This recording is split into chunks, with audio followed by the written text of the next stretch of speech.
Olá, sejam todos muito bem-vindos, senhoras e senhores. Hoje vamos palestrar sobre um tema muito importante para a atualidade: como aprender a analisar narrativas, conservar a história, o direito e a civilização. Esta é a palestra de hoje, a fala que vou tentar ministrar aqui para você da maneira mais tranquila possível. É com grande honra que me dirijo a vocês.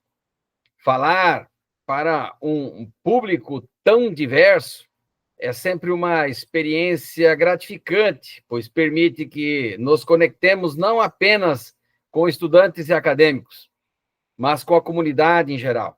Embora essas análises também possam contribuir para a formação acadêmica, claro, os nossos estudantes também acabam assistindo, o propósito principal é dialogar com cidadãos, que, em virtude da amplitude proporcionada pela internet, são também cidadãos do mundo.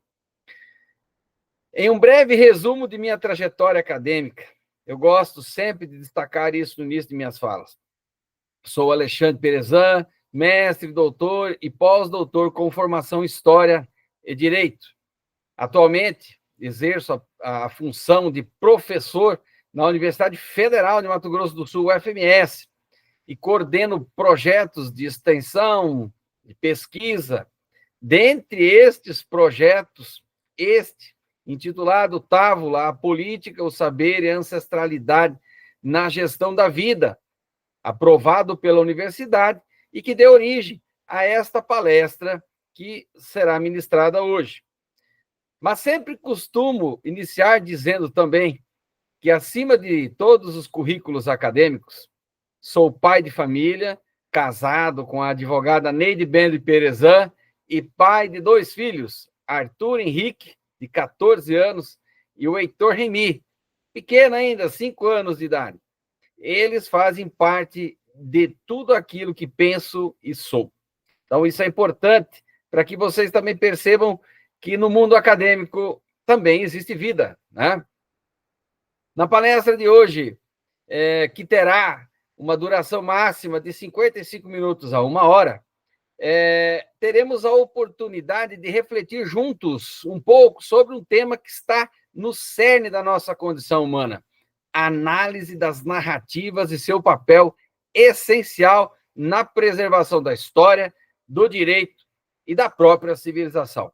Por meio desses aspectos, perpetuamos conhecimentos, valores e identidades que moldam nossa compreensão do mundo e orientam nossas ações no presente. Então, sejam todos bem-vindos, aí os que estão entrando agora na nossa live, aí, na nossa palestra, que está disponível no YouTube. Entretanto, é importante destacar um grande desafio da atualidade. Muitas narrativas disseminam ideias que frequentemente desvalorizam o esforço, a dedicação e a superação das adversidades. Vivemos em uma época em que se busca incutir a crença de que contrariedades ou frustrações não são relevantes para a formação humana, promovendo muitas vezes o ideal de que se pode relaxar e, sem nenhum estresse, alcançar sucessos sem enfrentar dificuldades. Isso é propagado e você já deve ter ouvido falar desses aspectos em diferentes meios de comunicação, inclusive em jornais e tudo mais. Essa mentalidade merece uma análise crítica, pois ignora a riqueza formativa das experiências desafiadoras e do aprendizado por meio do esforço contínuo. No fundo, essa visão aparece de uma maneira bastante estranha, mas essa visão parece agir de maneira imperceptível, com o objetivo de retirar os méritos individuais da pauta de discussão, transferindo para a sociedade responsabilidades que, evidentemente, deveriam pertencer, pelo menos em tese, ao indivíduo. Sejam bem-vindos aí os que estão entrando na sala agora. Antes de prosseguirmos, gostaria de lembrá-los de que esta palestra é inteiramente gratuita e oferece certificado de participação como parte de um projeto de extensão intitulado Tábula, a Política, o Saber e a Ancestralidade na Gestão da Vida. Como eu falei anteriormente, foi aprovado pela Universidade Federal, o FMS, que é responsável também pela emissão dos certificados. Nós teremos uma palestra de 55 minutos no máximo. E todos os interessados deverão preencher um formulário que ficará disponível aí no chat do YouTube e que também está disponível embaixo na descrição do vídeo. Aí, se você olhar, vai aparecer aí a descrição e o link para que você acesse para poder fazer o preenchimento do formulário, que ficará aberto por aproximadamente 10 minutos após o encerramento da palestra, que vai garantir tempo suficiente para que todos possam registrar suas informações e depois receber certificado. Mas o mais importante de tudo, para além do certificado, é a informação que vamos tentar repassar aqui para vocês. Então, dando continuidade aí ao que iniciamos, compreender a origem das narrativas é um passo essencial para indicar o que mais nos influencia. Isso nos permite entender melhor o que acontece no imaginário das populações e como as narrativas institucionais frequentemente impõem valores que refletem o que Pierre Bourdieu, um grande pensador francês, descreveu e demonstrou de maneira clara o que significa isso. Para ele, as pessoas, muitas vezes, elas se dispõem a aceitar muito mais do que poderíamos supor. Há muitas coisas que as pessoas aceitam, às vezes, até sem saber. E isso é importante, porque esse teórico já pensou isso há muito tempo. Né? Como as pessoas aceitam mais do que a gente pode imaginar. E a partir dessas teorias, utilizando essa linha de raciocínio, eu devo lembrar novamente que este autor esclarece com riqueza de detalhes como aspectos ideológicos das narrativas se organizam em estruturas articuladas. Muitas vezes a preocupação não é exatamente produzir conhecimento, mas algo que eu, depois de 20 anos atuando como professor universitário, cheguei à conclusão de que, ao invés de produção do conhecimento, se faz o que? A produção de convencimento. Há uma busca nesse sentido, por se produzir cada vez mais convencimento, ao contrário, muitas vezes, claro que isso não generalizando, a busca pela produção do conhecimento. E é isso mesmo que você ouviu, uma produção de convencimento, não generalizada, mas uma espécie de fábrica contínua de convencimento. Essa produção de narrativas combinadas entre diferentes instituições e mídias também atende ao conceito de hegemonia cultural, que está lá na base das teorias daquele italiano famoso, conhecido como Antonio Gramsci, que ele viveu lá entre, se eu não me engano, no final do século XIX até meados de 1940, se eu não me engano, 1937, né? Então, esse pensador, ele também formulou aspectos que vamos tentar compreender um pouco aqui agora. Em síntese, portanto, essas proposições têm como objetivo criar narrativas cuidadosamente projetadas para moldar percepções e comportamentos, muitas vezes sem que os indivíduos percebam. Isso é importante de ser lembrado. Na verdade, a grande mágica, ou melhor, o grande truque, reside exatamente nesse caráter imperceptível. Lembram lá do Mr. M, né? As mágicas que ele praticava. E mais gente entrando aí, sejam bem-vindos. O Mr. M fazia o quê? Ele denunciava como a mágica era feita. Não era só o cenário, mas a montagem do cenário. Então, o truque, a grande mágica é isso, fazer com que o indivíduo não perceba como a narrativa é construída. Quanto menos os indivíduos perceberem, mais eficiente se torna a narrativa. Isso é importante porque no campo do conhecimento também temos inúmeras narrativas. Então, ainda segundo o próprio Pierre Bourdieu, essa ideologia em forma de narrativa, ela é fruto de uma estrutura complexa que visa produzir convencimento composta por diferentes agentes. E aí aqui eu vou pegar o trecho da citação exata que ele tentou descrever para mim aqui. Ele vai dizer o seguinte, que essa a estrutura ela é composta por diferentes agentes. Abre aspas, uma citação aqui do Pierre Bourdieu para que não fique dúvidas. Quem são esses agentes? Jornalistas, formadores de opinião, intelectuais que comentam as pesquisas, intelectuais da TV que são muito importantes em termos do efeito político, políticos e assim por diante. Todas essas pessoas acham-se numa rede de interligações e cada qual mistifica as demais e mistifica a si mesma ao mistificar as outras. Ninguém tem consciência desse processo, fecha aspas aqui, citação de Pierre Bourdieu no texto A Doxa e a Vida Cotidiana.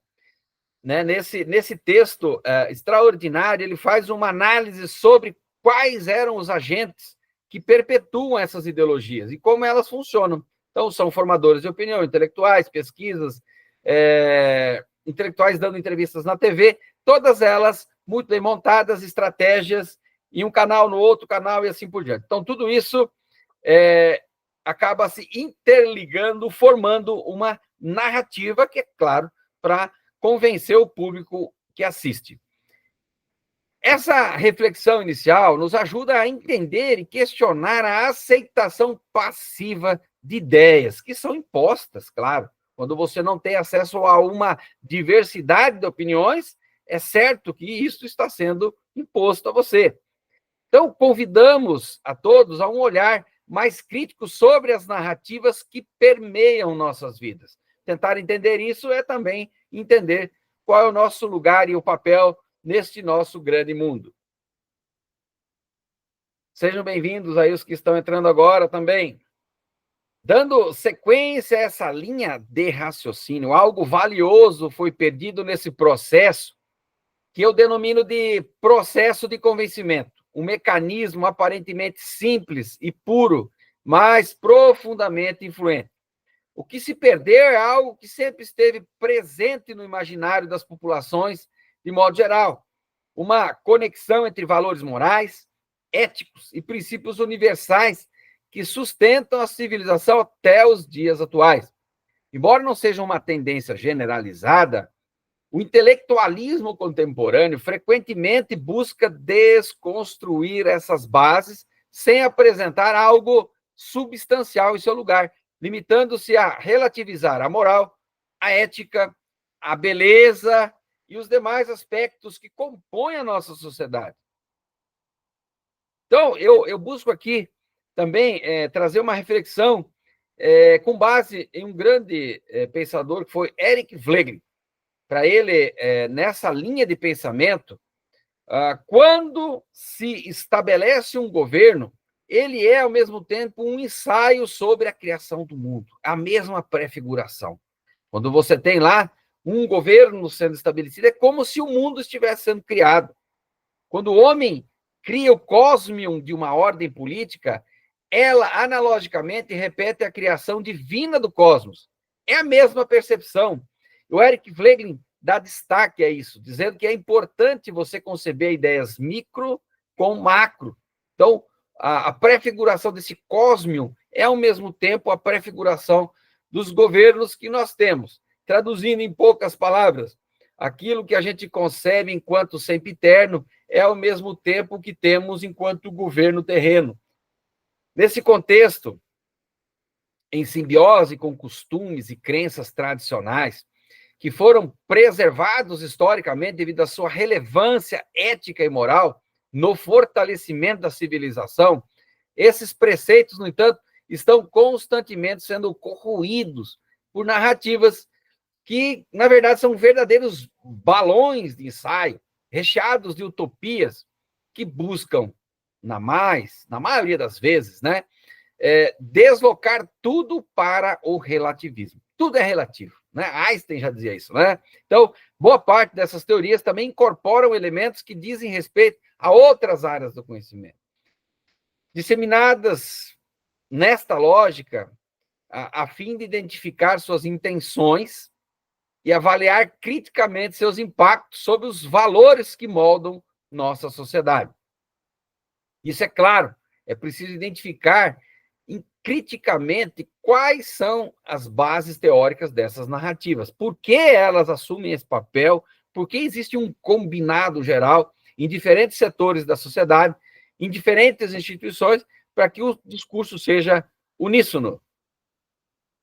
Mas, dando sequência a esse nosso raciocínio, ao buscar pistas e instrumentos para aprimorar a compreensão de como as narrativas mais comuns são produzidas, disseminadas e normalizadas, recorremos ao ferramental teórico desenvolvido pelo cientista político famoso, americano, conhecido como Joy Overton, que ainda em 1990 desenvolveu uma questão institucional bastante importante.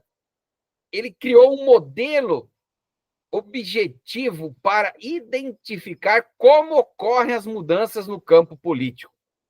Como as mudanças ocorrem no campo político, na sociedade como um todo. Como isso acontece? Overton introduziu a ideia e o modelo que, mais tarde, depois da sua morte, em sua homenagem, originaram um conceito chamado de janela de Overton.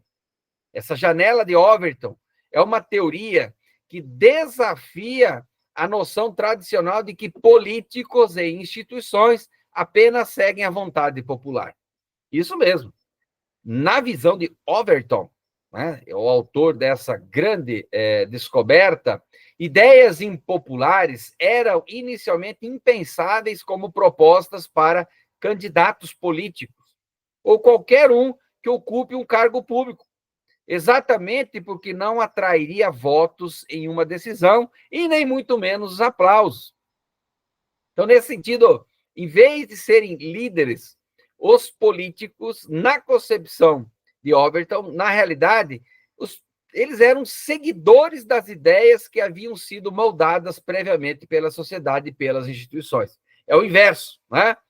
Ele descobriu isso, porque o político ele não vai jamais propor algo que seja impopular. Não é? E foi a partir dessa compreensão que Overton fez surgir uma nova estratégia, impulsionada pelas think tank, em português, traduzindo as think tank, laboratório de ideias, ou centro de pensamento, ou centro de pesquisa. Esses think tanks seriam isso. Tá? E o papel desses centros, ao contrário de tentar levar os resultados das opiniões populares para convencer os políticos para seguirem a vontade do povo, eram focados em convencer os eleitores. É o inverso.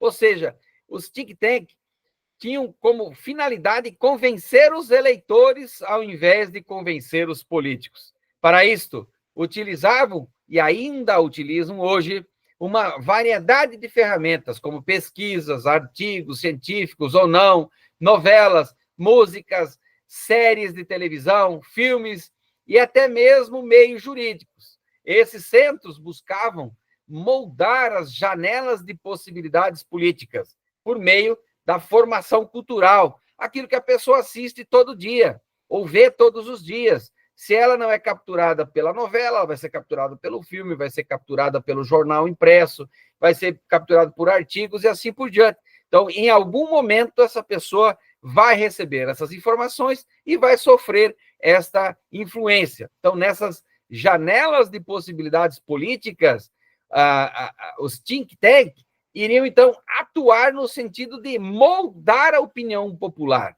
tá? O processo era lento e imperceptível, e essa é a riqueza, imperceptível. O sujeito está sendo convencido de algo que ele sequer sabe. É um verdadeiro truque de mágica, em que se revela apenas a cena final e nunca o cenário e a montagem do cenário. Como a gente viu lá com o Mr. M. A gente só vê a mágica e fica maravilhado com a mágica, mas não sabe que o cenário foi montado para que você não veja a realidade, nem muito menos a verdade. Isso com o intuito, primeiro, de normalização dessas ideias na cultura, até que, eventualmente, elas se transformassem em leis, completando com sucesso o truque de mágica. Então, essas narrativas têm essa finalidade: convencê-lo implicitamente, imperceptivelmente, ao longo de distrações que você tem. Por exemplo, no cinema, na música, se divertindo, você recebe flashes de informação que normalizam determinadas questões que até então não eram bem vistas pela sociedade. E, ao final, obviamente, o político, então, já tem a opinião popular para que ele possa propor aquilo que antes era impopular. Esse é o cerne da estratégia. Por meio do uso dessas instituições, propostas antes consideradas impopulares, após um intenso trabalho de convencimento cultural nas diversões, tornam-se progressivamente aceitáveis para o público. Os think tanks sabiam que não poderiam convencer os políticos a ignorar a vontade popular, mas percebiam que era possível, de forma gradual e imperceptível, moldar a opinião pública, levando as pessoas a aceitarem novas ideias e a questionarem os preceitos morais e éticos que antes eram amplamente aceitos. Esse fenômeno, embora recente, já havia sido antecipado por pensadores como, por exemplo, eu gosto muito de utilizar esse autor, Gilbert Chesterton, que faleceu ainda em 1936. Chesterton era britânico. Ele alertou os seus leitores sobre a existência de uma verdadeira batalha de ideias, que mais tarde seria conhecida como guerra cultural, caracterizada por visões de mundo conflitantes sobre moralidade, valores e a própria essência da civilização. Vale aqui, apenas a título de informação, destacar os livros de Chesterton, um deles, Ortodoxia, que você pode encontrar lá no site da Sociedade Chesterton Brasil.org, que é um site interessante. Ali você vai encontrar textos, artigos, citações e livros deste excelente pensador que trouxe contribuições inimagináveis para o conhecimento, inclusive para esclarecer um pouco como esse mundo das ideias é importante de ser analisado, né? E aí você vai encontrar vários aspectos que são fundamentais para a sua formação, para incrementar um pouco mais a leitura. Então, aqui, continuando um pouco as nossas percepções, as narrativas, como nós podemos perceber, sempre nos cercam. Elas estão aí ao nosso redor. Elas são o fio condutor que tece nossas percepções de mundo, nossa identidade e até nossa capacidade de compreender a realidade. Claro, são dessas informações que extraímos o conhecimento necessário para entender o mundo que nos cerca. Desde os mitos das primeiras civilizações até os discursos jurídicos, históricos, contemporâneos, as narrativas moldam nosso entendimento sobre quem somos e como devemos nos organizar enquanto sociedade. Nós sempre buscamos em algum lugar as nossas referências. E é nesse ponto que quero expor um pouco algumas questões relativas ao discurso predominante. E em meu mais recente livro publicado, este livro aqui, intitulado Administrando Consciência, que é o resultado das minhas pesquisas de pós-doutorado, livrinho excelente, tá? Administrando Consciência. Esse livro é o resultado do meu pós-doutorado, tem vários capítulos aqui, contribuições de diferentes autores, de diferentes universidades e regiões do Brasil. E aqui neste livro, eu destaco a contribuição de George Orwell, que escreveu no livro 1984, e ele dizia, em tese, em síntese, aqui mais ou menos, que quem controla o passado controla o futuro. Quem controla o presente controla o passado. Então, portanto, quem escreve sobre o passado e sobre o futuro acaba controlando ambos, porque a sua própria visão e a sua narrativa vão antecipar, como forma de conhecimento, aquilo que as pessoas julgam como sendo verdade. Então, quem controla o presente controla o passado, controla o futuro, controla tudo, porque quem tem o poder da produção e da narrativa vai dizer o que é verdade sobre o passado, vai dizer como deve ser, o que é mais interessante, como deve se organizar e assim por diante. É assim que a narrativa funciona. Quem detém os meios de produção cultural detém o monopólio do conhecimento, vai dizer o que é conhecimento. Michel Foucault, por exemplo, tem uma frase que eu gosto muito. Ele diz o seguinte: se você quer saber o que é conhecimento, você não deve perguntar para o filósofo, você deve perguntar para o político, porque quem controla a política vai definir o que é conhecimento, o que não é conhecimento, o que é verdade, o que não é verdade, e assim por diante. Então, a narrativa construída depende de quem está com a caneta na mão, para dizer o que é verdade e o que não é verdade. Com o passar do tempo, certas informações que não eram tão aceitas, tão populares, passam a ser aceitas e passam, inclusive, a ser populares. Então, esse trecho, minha gente, oferece pistas aí do quem controla o presente e quem controla o passado, para entender e analisar como ocorre a montagem das narrativas e sua finalidade. Com base nesse indicativo fornecido, será que nossa história e nossos valores civilizacionais estão sendo analisados e repassados de maneira a preservar a beleza, a moralidade e a ética na vida e sociedade? Será que está sendo repassado isso? Será que estamos valorizando esses aspectos?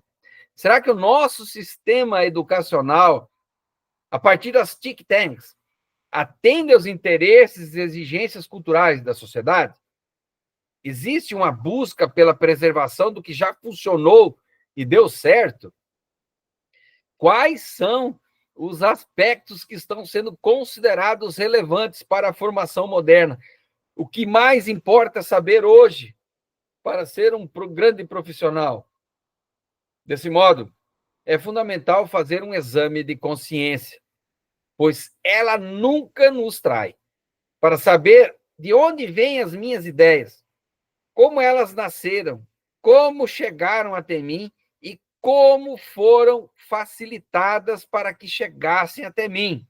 Ora bolas, se alguma ideia que eu há pouco tempo atrás discordava, de repente começo a ficar mais tranquilo com ela, tem alguma informação que está chegando por algum canal. Faça um exame de consciência para saber como essas ideias chegaram até você. Se elas foram facilitadas. E por que outras ideias não chegam da mesma forma para você? Então, existe um filtro. Esse é o papel das think tanks, né? Criar uma narrativa única, para que você apenas reproduza aquilo que é de interesse desses grupos que controlam essas think tanks. Esse é um caminho, a partir do momento que você descobre isso, esse é o caminho essencial para descobrir, antes de tudo, como as narrativas das quais sou parte me moldam e me influenciam. Somente assim podemos compreender e entender as narrativas, que muitas vezes, sem perceber, passamos a defender. De repente, do nada, eu começo a defender uma ideia que antes, para mim, era muito estranha. E sem o contraditório, sem a percepção de outras realidades, eu começo, então, a seguir esses valores. E para continuar aqui nesta abordagem, as pessoas aí que às vezes fazem perguntas, eu vou me restringir a responder somente em particular depois. Se alguém tiver alguma dúvida, pode mandar mensagens para mim no privado, tá? Senão a palestra aqui vai atrasar um pouquinho, né? E para continuar, então, preciso fazer uma pausa para perguntar a você que nos assiste, você acredita que o debate contemporâneo entre intelectuais, juristas, intelectuais de grande monta, jornalistas, historiadores, está realmente pautado pela busca da verdade? E acrescento outra pergunta. Quais os limites e as influências promovidas pelas think tanks, que eu acabei de explicar agora há pouco, que são essas instituições projetadas para influenciar as pessoas por meio de filmes, novelas, literatura, música, pesquisas e estudos científicos? Qual é o papel dessas think tanks? Você acha que elas estão realmente influenciando? O que você acha? É só observar que informação chega até você. Até que ponto me sinto convencido por determinadas ideias das quais nem sequer conheço a origem verdadeira? Até que ponto? Então, neste exame, eu transfiro para você essas perguntas para que você, no seu íntimo, responda a você mesmo o que está acontecendo. E você vai saber, porque neste exame de consciência, obviamente, as respostas aparecerão. Isso é fundamental porque tem um historiador, um grande cientista já falecido, chamado Georges Duby. Em 1998, ele escreveu Na Pista de Nossos Medos, não é? Tentando buscar de onde surgem os nossos medos. E ele, para isso, ressaltou a importância de revisitar periodicamente as bases teóricas, especialmente em uma época em que a noção de verdade está cada vez mais desgastada, né? Esse desgaste, obviamente, ele é resultado das frequentes inversões de valores promovidas por filósofos, juristas, intelectuais, diversas áreas, historiadores também, que atuam em diferentes áreas do conhecimento. Tá? À medida que avançamos no século XXI, a busca pela verdade tem sido substituída pela subjetividade, onde cada indivíduo, seja ele filósofo ou não, passou a tratar a verdade como uma questão de preferência pessoal. Muitas vezes essa visão não é senão uma dependência das percepções já moldadas e fundamentadas, inclusive pelas think tanks. É isso mesmo. Às vezes você acredita que essas ideias brotaram da sua cabeça, mas, na verdade, elas brotaram das think tanks, que projetam e buscam influenciar você por meio de filmes, novelas, séries, músicas, discussões, leituras que você faz e assim por diante.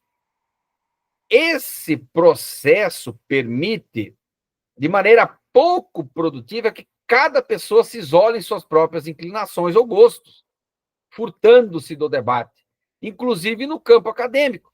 Por isso, às vezes, a internet é vista como um problema, que a internet traz uma leitura totalmente diversa daquela oferecida pelas think tanks.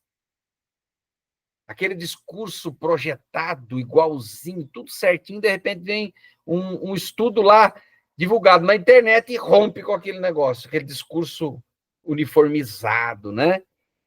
Aquele discurso igual, perfeitinho, com algumas variaçõezinhas pequenas, mas no final das contas ele é único, ele é uniformizado, né? Igual aquele uniforme de escola, todo mundo igual, né? E aparece alguém com a camisa de outra cor, todo mundo percebe e começa, o que é que você vai fazer?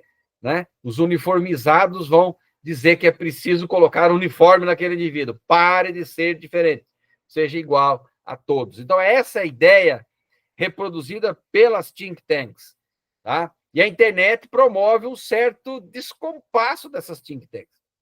Esse isolamento dentro da uniformidade em que os indivíduos reproduzem os seus gostos individuais, mas de maneira uniformizada, é uma impressão de liberdade. É como um indivíduo dentro de uma gaiola sendo aprisionado. Por quê? Deixa-o solto, ele já está dentro de uma gaiola.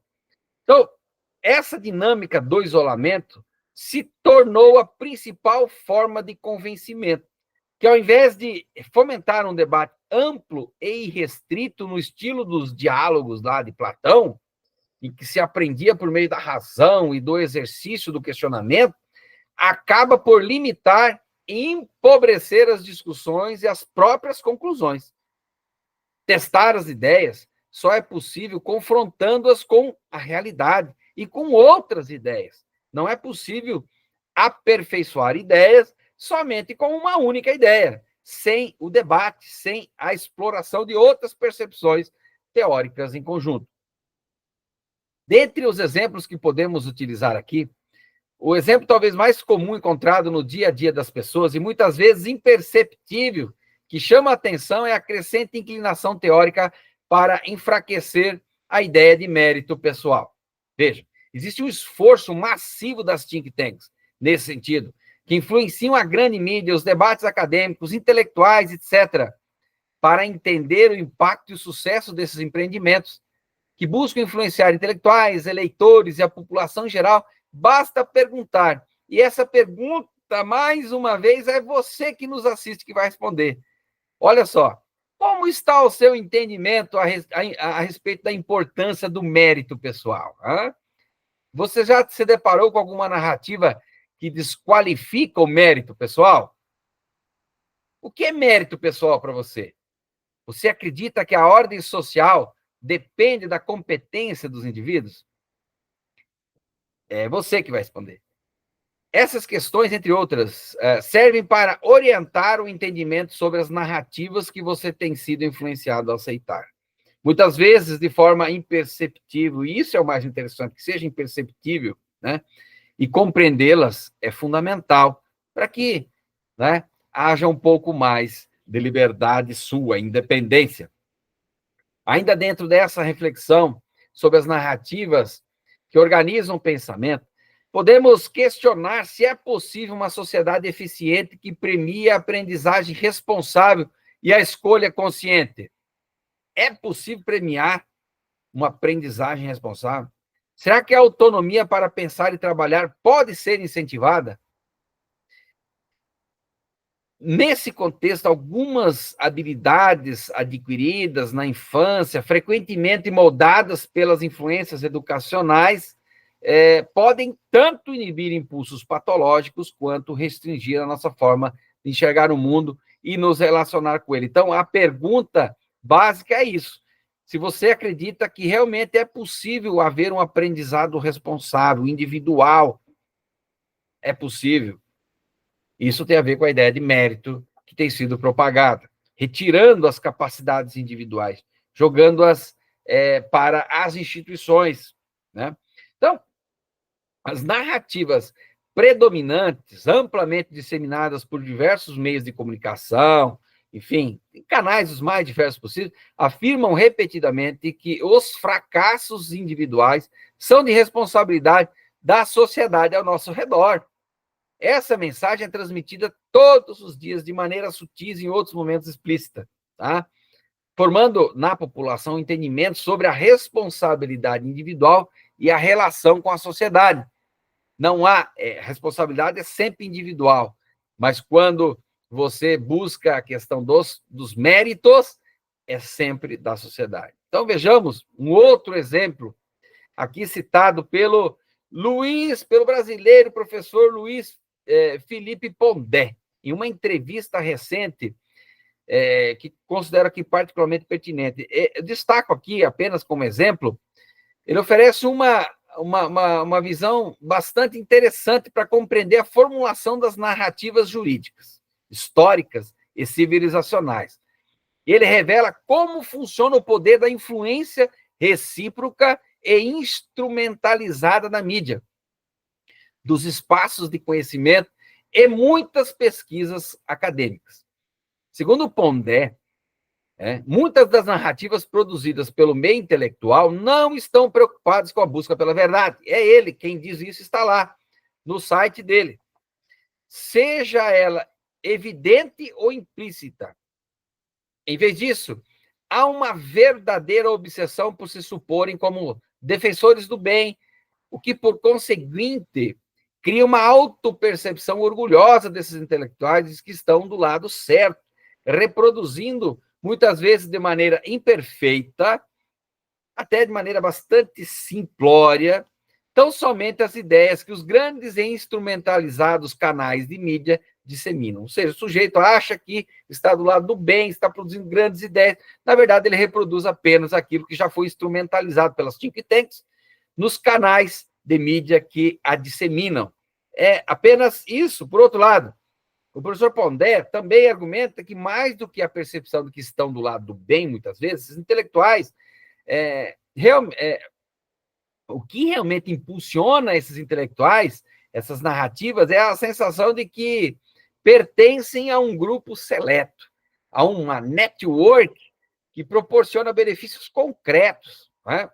Ao aderir a essas narrativas, por outro lado, né, os indivíduos garantem não apenas amizades e acessos, muitas vezes, a verbas universitárias, educacionais, as mais diversas, mas também facilidades e privilégios que aqueles que se opõem a essas ideias ou que debatem essas ideias dificilmente conseguirão. Em outras palavras, dependendo da narrativa a qual você se alinha, você adquire maior poder de influência, alcançando um público mais amplo com suas falas, palestras e escritos. Isso está lá, disponível no YouTube, nas falas e entrevistas do Pondé. Eu chego, às vezes, a pensar que talvez por isso que o Gilbert Chesterton, que faleceu ainda em 1936, procurava exaltar a simplicidade, a família e a vida cotidiana do homem comum. Ele via essas realidades como a base da cultura e da civilização, em oposição às think tanks e às elites intelectuais que buscavam somente impor ideias abstratas e muitas vezes desconectadas da realidade prática.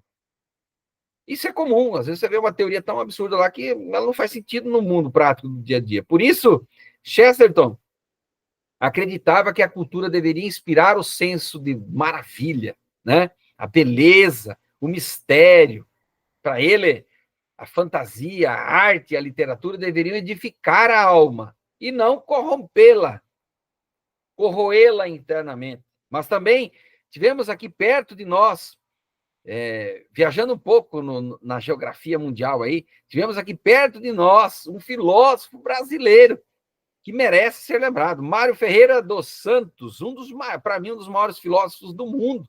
Ele faleceu em 1968, era brasileiro, também via na objetividade da verdade um dos principais meios para se evitar influências e narrativas ideológicas que negavam valores universais e promoviam aí o relativismo moral, ético e cultural. Mário Ferreira dos Santos, um grande intelectual, filósofo brasileiro.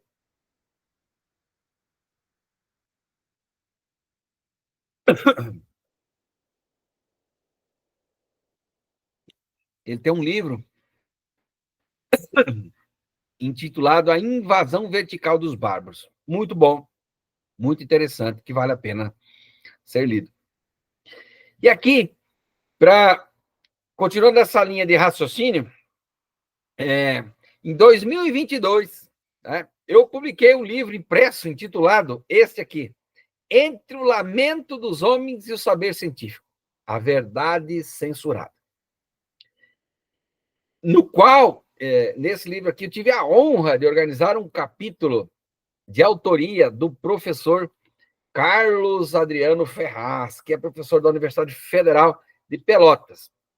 Vou tentar sintetizar aqui o capítulo dele, muito interessante, que em síntese apertada, né, analisou a sociedade fabiana, isso mesmo, considerada, e aí ele considerou, o mais antigo think tank britânico, a Sociedade Fabiana, que foi fundada ainda lá no século XIX.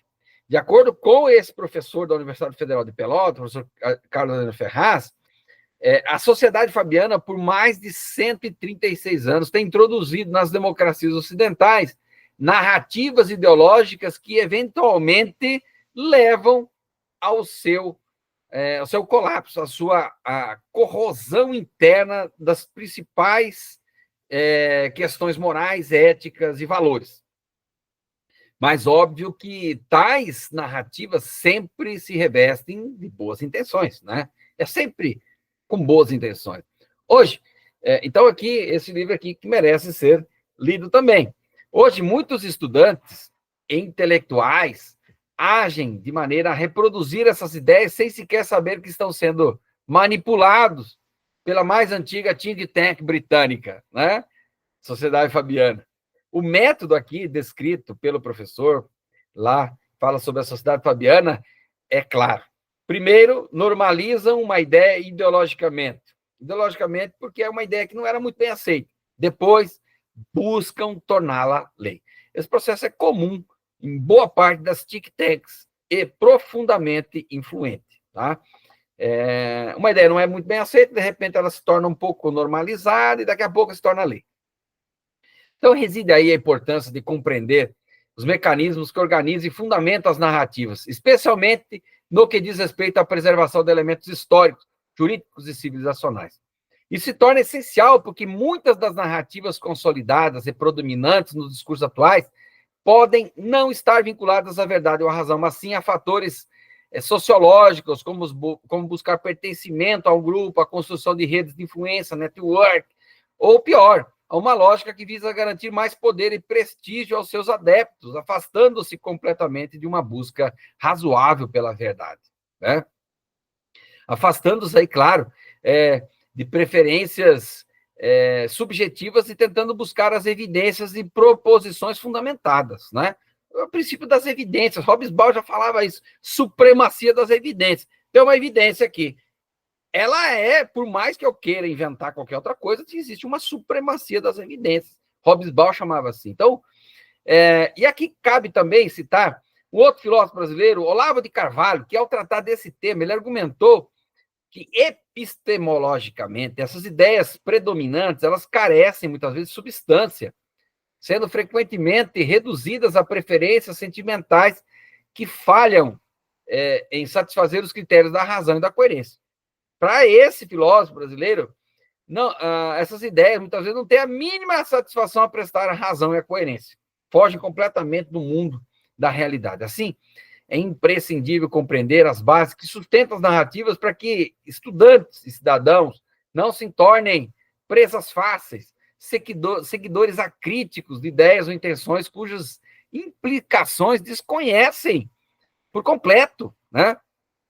Ou ainda pior, para que não se tornem adeptos cegos incapazes de avaliar com clareza as consequências, fundamentos das ideias que defendem, né?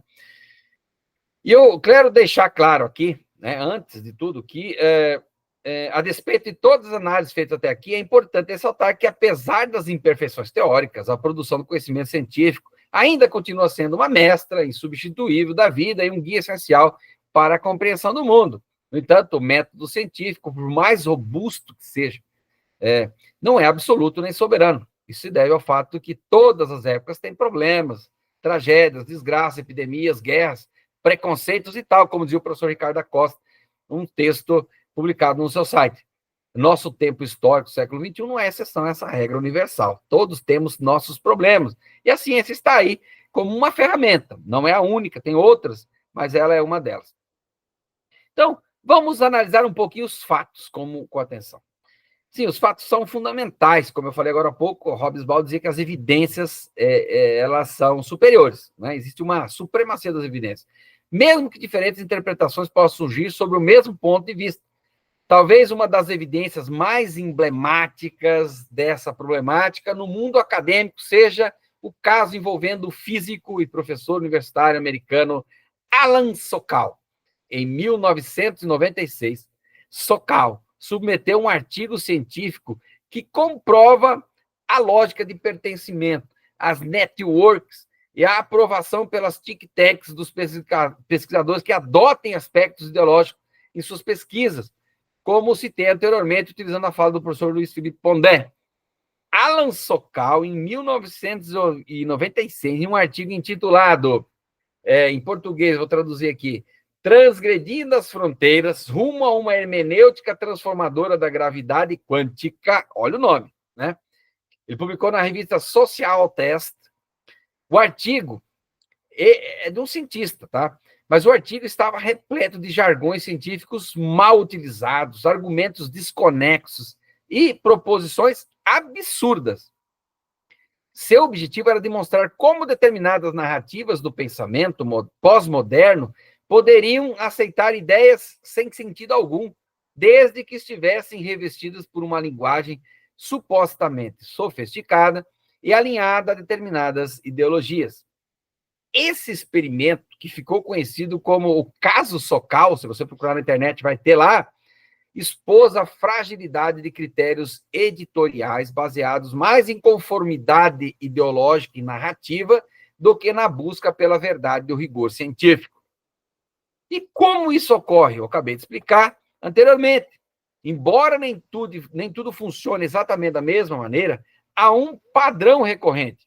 Muito do que é produzido como conhecimento acadêmico está vinculado à aceitação de narrativas pré-estabelecidas. Se um trabalho não se encaixa nesses perfis ideológicos dominantes, ele corre o risco de ser rejeitado, independentemente de sua fundamentação ou mérito. Às vezes é uma baita de uma pesquisa, mas não segue aquela narrativa. Essa lógica se perpetua, pois para muitos, as respostas consideradas verdadeiras são aquelas encontradas nos artigos científicos publicados sobre essas diretrizes. Assim, o ciclo se mantém, consolidando-se um sistema que privilegia a adesão a ideologias em detrimento de evidências, como dizia Hobsbawm, supremacia das evidências. Eu estou vendo aqui um computador, livros, e aí é uma supremacia da evidência. Estou vendo livros, não estou vendo pedras aqui, né? Então, por mais que o sujeito invente, não é possível fugir da supremacia das evidências. Então, isso cria um círculo vicioso. O caso de Sokal também ilustra outro problema, a hostilidade em relação a quem pensa de forma diferente. Esse antagonismo pode ser observado, inclusive, em ataques públicos contra ideias dissidentes, como uma simples busca na internet pode demonstrar.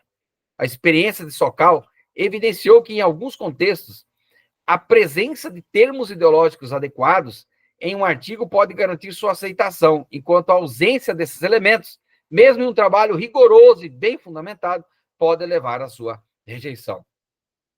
Em suma, aqui em síntese, o caso Sokal são não apenas desafios, critérios editoriais de publicações, mas também serve como um alerta sobre os perigos de subordinar a busca pelo conhecimento a narrativas ideológicas. É um convite para refletirmos a necessidade de rigor, abertura e independência no desenvolvimento e na disseminação do saber. Outro ponto, mais avançado em nossa análise, refere-se ao uso comum da linguagem. É amplamente reconhecido que a linguagem, em sua forma natural e orgânica, é primeiramente falada pela maioria da população, sendo posteriormente normatizada, incorporada a dicionários e a gramática culta após um amplo uso. No entanto, vale destacar que, no contexto atual, algumas think tanks, e isso não é generalizado, tá? Em movimentos isolados, eu acredito que sejam isolados, têm invertido esse processo. Ideias que surgem de manifestações pontuais, como o uso, às vezes, de pronomes neutros em redes sociais, são promovidas para instituições de maneira sistemática, buscando até mesmo a imposição cultural, que antes era uma questão natural, aceita socialmente. Um exemplo emblemático disso é a inversão e a hostilidade sofrida pelo professor universitário canadense, que você procurar na internet você vai encontrar, Jordan Peterson. Ele se tornou famoso após ser alvo de cancelamentos, perseguições intensas, depois de questionar o uso gramatical e ideológico dos pronomes neutros e ao se opor à legislação que, em sua visão, limitam a liberdade de expressão. Peterson argumenta que considerar o indivíduo apenas como uma construção social, para ele, né, famoso, é um erro. E descreve os ativistas que promovem essa visão como intolerantes a reflexões mais profundas. Não aceitam reflexões, discussões de ideias. Para ele, a tentativa de impor restrições legais ao discurso, proibindo opiniões divergentes, contrárias, enfraquece o debate público e a maturidade social. Vale a pena assistir aquele filme Divergentes, né? Divergentes é muito legal, né? Todos os divergentes eram excluídos, perseguidos e tudo mais. Então, Peterson Ressalta que é um exagero o Estado ou o governo legislarem sobre como as pessoas devem se expressar em relação a grupos, como as pessoas devem falar. É uma interferência muito grande do Estado na vida das pessoas. Ele afirma que evitar que determinados segmentos da sociedade ouçam opiniões contrárias ou que as desafiem não apenas as torna mais vulneráveis, mas também impede seu crescimento intelectual e emocional. Em suas palavras, as palavras dele, que estão disponíveis na internet, é impossível ter uma discussão sem conflito, mesmo procurando ser o mais gentil possível. Discussão, debate, é assim. É uma espécie de conflito de ideias, né? Para Peterson, ser respeitoso e gentil é essencial, mas o embate de ideias e opiniões divergentes é igualmente indispensável. Ele defende que o propósito maior deve ser a busca pela verdade, mesmo que isso envolva desconforto ou até mesmo um confronto de ideias. Então, em outro aspecto a ser considerado, as influências jurídicas sempre plausíveis em relação ao contraditório e ampla defesa, seja lá de quem seja, com base nas teses e estudos mais aprofundados, em que medida é possível haver espaço para questionamento, a dúvida irrestrita, sem que haja acusações infundadas de desinformação? Há quem diga que uma das falácias dominantes na narrativa reside no fato de que, quando não se pode atacar o argumento, se ataca o autor do argumento. Em que medida ainda é possível a tese, a antitese, a refutação da tese para a tentativa de consolidação de uma síntese? É possível ainda hoje tese, antitese, refutação da tese? Conhecimento é assim, refuta-se, questiona-se, duvida-se, e depois chega-se a uma síntese, que será questionada futuramente novamente. São perguntas que precisam ser mantidas vivas para que a pesquisa continue ativa e não se perca em meros devaneios e ideologias. Como afirmou Alan Sokal em uma palestra, ele cita George Orwell, que eu citei agora há pouco também, a vantagem de uma linguagem clara e objetiva que respeita as evidências é fundamental exatamente porque, como bem menciona George Orwell, abre aspas, quando você faz uma observação estúpida, é a estupidez que será óbvia, até mesmo para você, né? Uma afirmação estúpida vai ser óbvia até para você, exame de consciência é isso. Então, chegando ao final aqui da nossa fala, para que aprender a analisar narrativas é essencial? Porque as narrativas nunca são neutras. Elas carregam perspectivas, intenções e muitas vezes disputas de poder. Na história, por exemplo, os eventos são registrados por vencedores e vencidos, cada um representando sua versão dos fatos. Cabe a nós, enquanto estudiosos, cidadãos comuns, desvendar o que há de verdade, manipulação ou esquecimento nessas construções.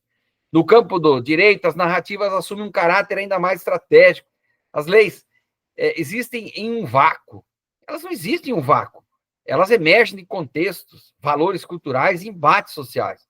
A análise dessas narrativas revela como os fundamentos jurídicos frequentemente seguem trilhas delineadas pelas think tanks e os grupos de influência, que ao longo do tempo moldam o imaginário cultural e normalizam práticas antes inexistentes ou controversas.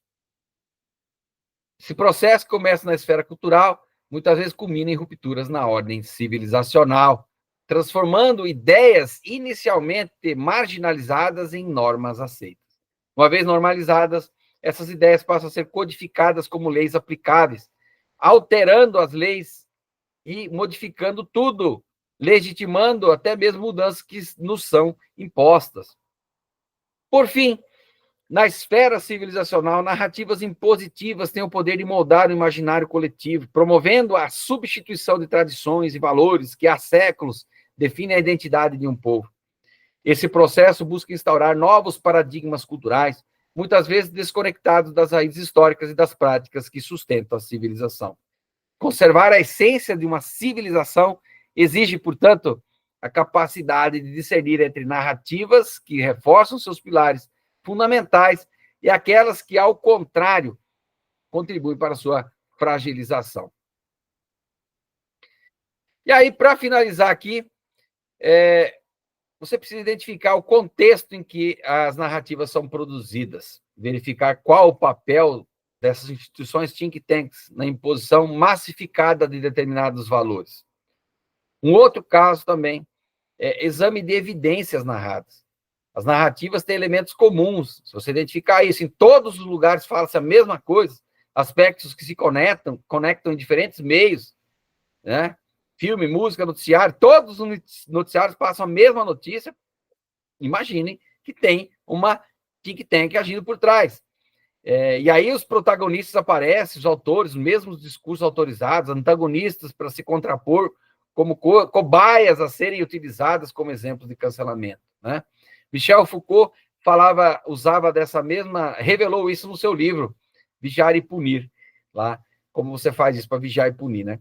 Então, uma análise só se torna verdadeiramente completa quando adotamos um olhar sistêmico que explora as conexões, arranjos, interdependências temáticas. Nesse contexto, é essencial refletir sobre questões fundamentais. Quais valores essa narrativa perpetua? Quais interesses ela protege ou ameaça? Quem são os alvos da censura e quais ideias estão sendo deliberadamente excluídas? Esses 3 pontos centrais aqui destacados, história, direito e civilização, estão profundamente interligados, formando uma espécie de matriz cultural que estrutura o desenvolvimento das sociedades que estão ligadas.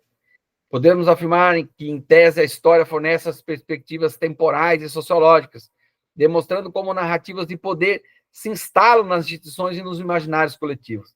O direito, por sua vez, reflete a aplicação dessas narrativas na estrutura normativa, evidenciando os conflitos, os consensos, quando existem, né?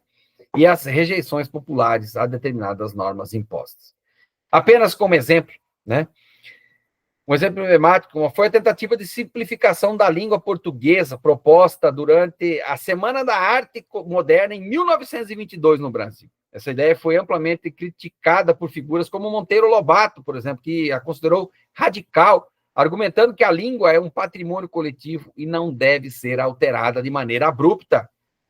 Outro caso também que é importante ser destacado, que é paradigmático, foi o calendário revolucionário francês, implementado na Revolução de 1789, de maneira abrupta.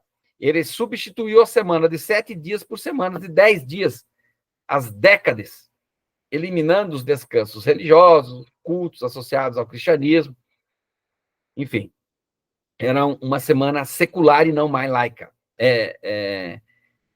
Apesar da imposição, a rejeição popular foi imediata, demonstrando que havia um forte vínculo cultural e religioso que o calendário não conseguiu suprimir.